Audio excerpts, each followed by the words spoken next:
de Monsieur Ramos. Oui, amendement, je dirais dans l'ensemble des amendements que j'ai présentés dans l'après-midi qui me tiennent à cœur. Parce que cet amendement qu'on a retrouvé dans plusieurs textes a été défendu à la fois par Loïc Prudhomme, à la fois par Sébastien Jumel, à la fois par Dominique Potier, à la fois par Julien Dive quand j'ai été absent, par le docteur Dor, par nos amis Thierry Benoît. Donc c'était l'ensemble de la représentation nationale qui voulait faire un combat parce que le sel nitrité dans la charcuterie française est avéré comme un danger pour le consommateur. C'est-à-dire que le sel nitrité aujourd'hui, ce n'est pas moi qui le dis, c'est l'OMS, c'est le professeur Axel Kahn qui aujourd'hui dans la Ligue contre le cancer nous alerte. Quand on fait cet amendement-là et que plusieurs centaines de milliers de consommateurs de Français nous disent « il y a un danger », alors on doit répondre à la demande, on doit protéger le consommateur. Et j'ai bien compris pourquoi on ne voulait pas protéger le consommateur. Parce que certains industriels, ne nous y trompons pas, des industriels français sont exceptionnels. Certains, je ne vais pas donner de marque, ont déjà fait du jambon sans sel nitrité. Donc ça veut dire que dans les rayons de nos supermarchés, qu'on ne nous raconte pas que le botulisme va revenir, puisqu'il y a déjà les meilleurs industriels français qui en font, et personne n'est mort. Eh bien, c'est les autres, c'est ceux qui veulent fabriquer pour les plus humbles, qui veulent fabriquer 2 alimentations en France, c'est-à-dire celles qui seraient saines et sûres, et qui seraient pour les bobos et les riches que nous sommes.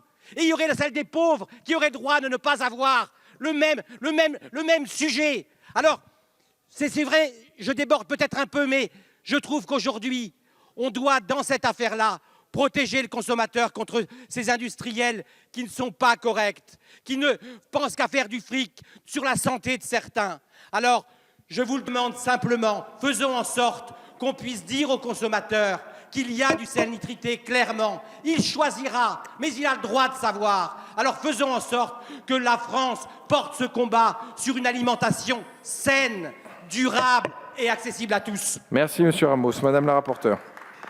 Cher collègue Richard Ramos, vous m'avez conseillé, avant de commencer d'être rapporteur sur ce texte de loi, surtout ne t'énerve pas, que tu m'avais dit.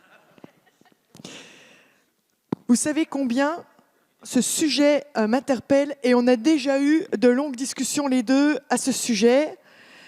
Cependant, dans ce texte-là, dans la PPL, je pense que c'est un avis d'appel de votre part. Ça ne peut pas rentrer dans cette proposition de loi.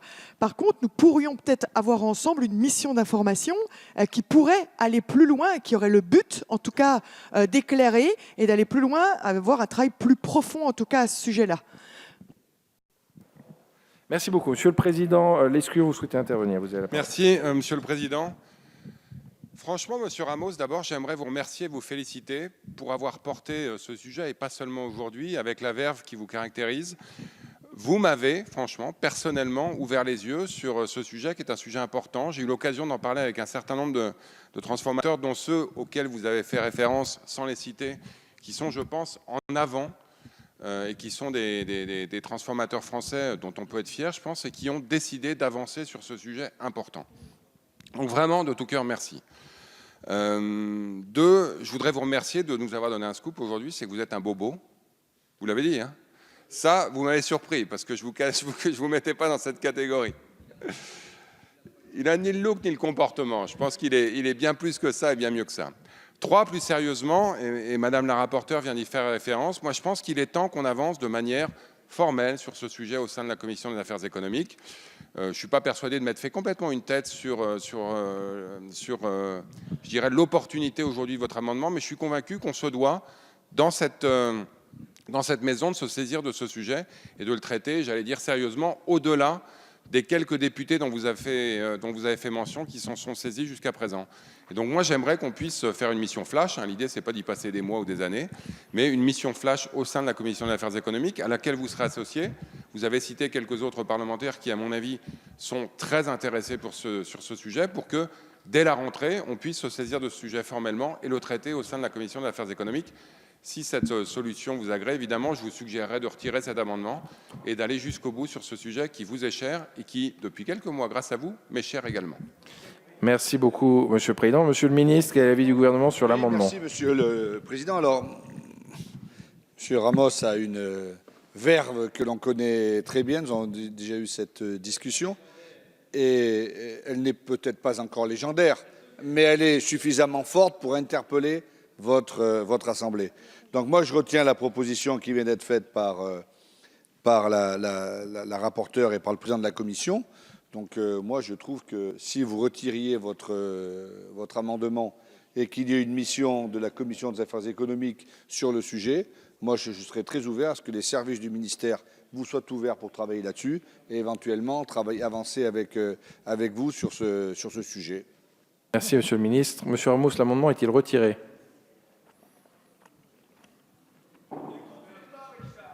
Non, je retire l'amendement pour une raison simple. C'est que je pense qu'on va aboutir. Et donc, on l'a vu cet après-midi sur ce qu'était l'information consommateur. Et je le dis aussi à François Ruffin qui vienne avec nous. Je pense que sur ce sujet-là, vous me connaissez, je ne lâcherai rien. Et donc, vous nous ouvrez la voie. Les consommateurs, par centaines de milliers, ont répondu à la pétition. Centaines, je crois que c'est 300 000. Et donc, je ne lâcherai rien. Et donc, je saisis la balle au bon, Monsieur le Président de la Commission, et je dis à tout le monde, on va travailler parce que nous ferons la démonstration qu'il faut arrêter le sel nitrité en France. Et je vous le dis, dans d'autres pays, j'ai eu des appels, notamment de certains consommateurs américains, ils regardent ce qu'on fait pour essayer de faire la même chose.